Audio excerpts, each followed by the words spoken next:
I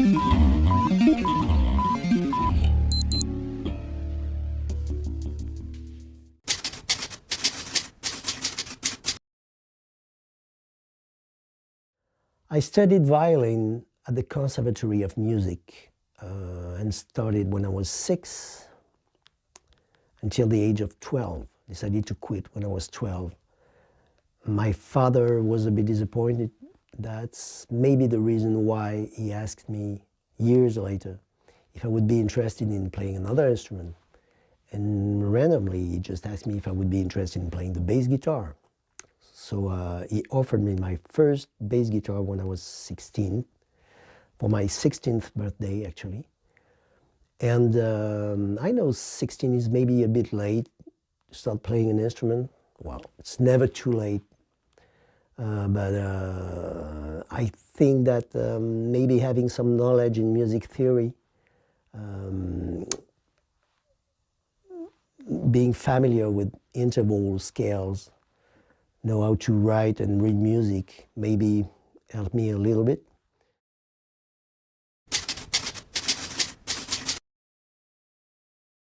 My first amplifier was this little teeny amp I had. I don't remember the brand. I'm not even sure there was a brand. And it was was linked to this giant cabinet my father had. It didn't sound that great actually, but it was loud, and that was pretty fun to start with. Then I decided to have a real amp, so decided to have a summer job so I could save a little money and I could buy my first real bass amplifier. And it was a Trace Elliot. I originally wanted the one with the lamp, you know, the neon lamp inside, the purple one, you know. It was shiny and but it was too expensive. So I decided to buy the little one. So it was a little cabinet with a head. And I was so happy to have a real amp. After that, I played a few amps, a lot actually, until I found Mark Bass.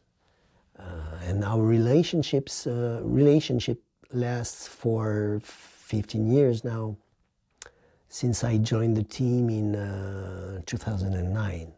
Time flies.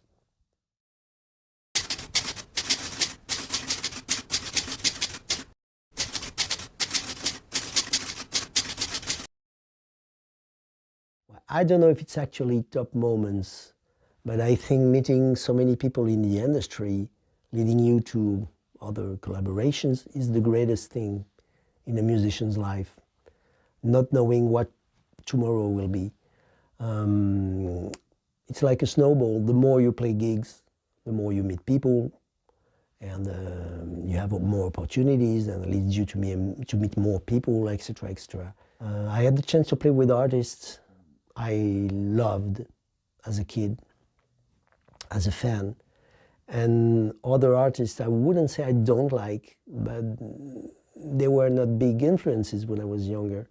But even in that case, that led to cool moments. It could be broadcasted TV shows, it could be big festivals in foreign countries, whatever. It's an everyday adventure.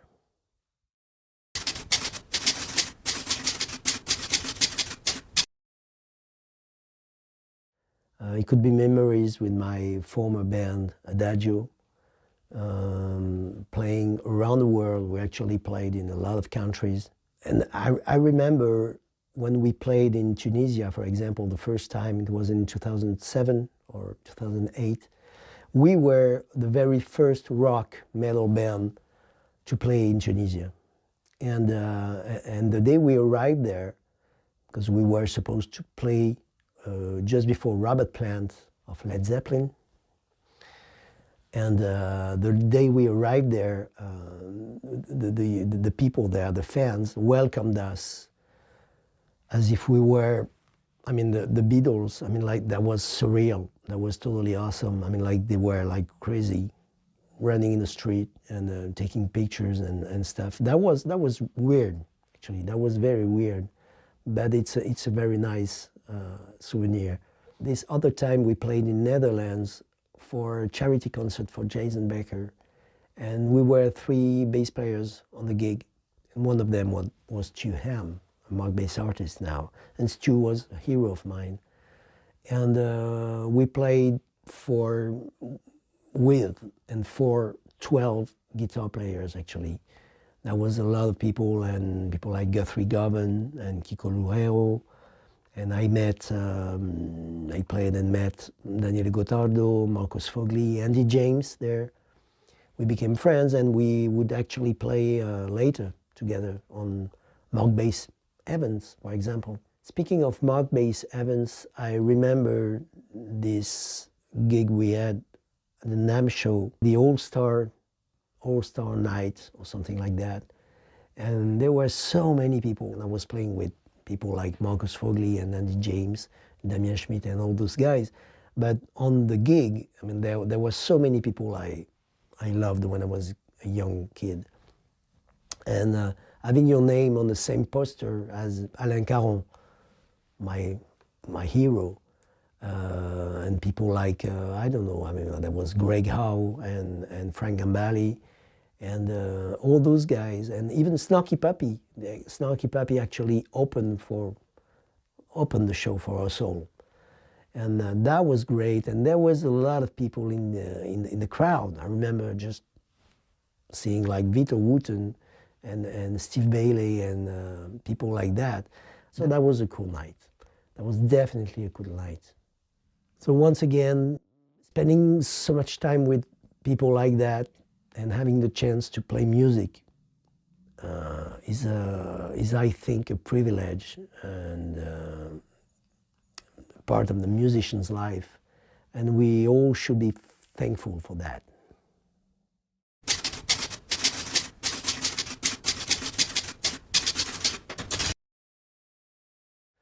I first discovered Mark Bass at my friend's music shop, Rock Music, one of the biggest, if not the biggest and coolest guitar and bass shop in France. It's actually based in the south of France, in my hometown, Nîmes. If you're visiting the south of France, definitely need to check this place out. So it was totally random. I went into the shop and there were a couple of Mark Bass there, combos, and I just plugged into one of them, and I instantly thought like, damn, I need one of these. And it was in 2009.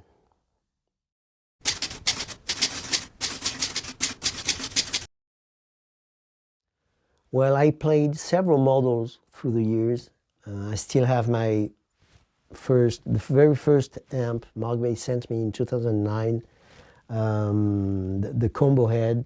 And as you can see, my cats actually played a little bit with it, but it's still rocking after all those years.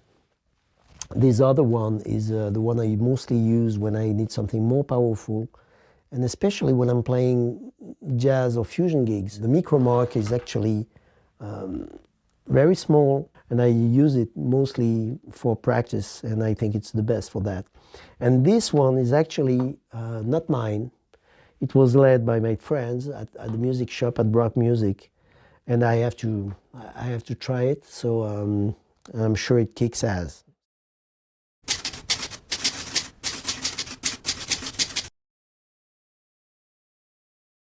I haven't seen all the videos of my bass colleagues, but I'm sure they all mentioned, besides the great gear, of course, they all mentioned the human side of the Mark Bass team. I'm French. As you know, the guys from Mark Bass are Italian, so we're neighbors, so to speak. We are Latin people. We like to hang out and go to a restaurant and have fun. And I mean, like, who doesn't? But it's this kind of people, you know, who really like to build this human relationship between people. And I love those guys as much as the gear they build. And I remember This is a fun story. I remember, I think it was my first NAMM. No, it was not NAMM, it was Music Mess. My first Music Mess with them, 2010 maybe.